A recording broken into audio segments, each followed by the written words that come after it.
नमस्कार मित्रों, हमारी कहानी में आपका स्वागत है।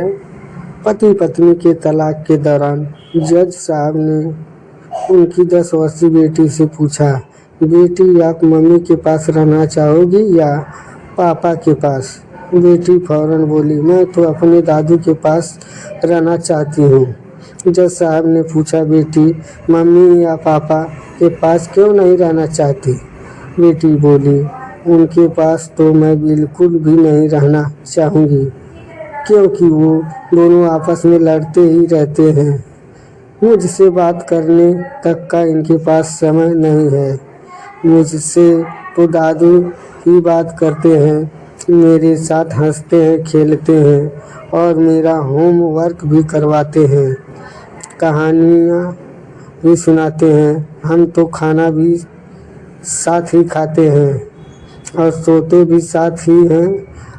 अतः दादू ही मेरे सही मम्मी पापा हैं। बच्चों की ये बात सुनकर जज साहब बड़े ही असमंजस में थे कि बच्ची की मांग कैसे पूरी करें।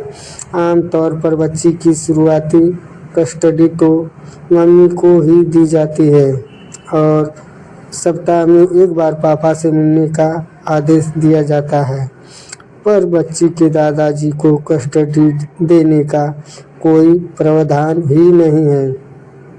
और फिर जज साहब ने आदेश सुनाया कि पति पत्नी 6 माह के लिए अलग अलग रहेंगे। बच्ची को हफ्ते में एक बार बाप और दादू से मिलवाना होगा। न चाहते हुए भी बेटी को मम्मी के साथ जाना पड़ रहा था। जाते जाते बेटी ने जज साहब से पूछा, जज साहब क्या हम बच्चों की चाह और भावनाओं की कोई कदर नहीं? न्याय की नज़र में क्या हम अपनी इच्छाओं के मालिक नहीं हैं?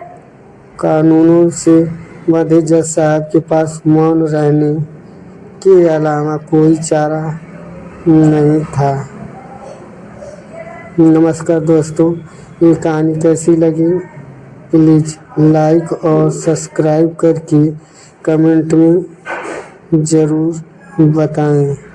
धन्यवाद दोस्तों, आप लोगों का दिन शुभ हो।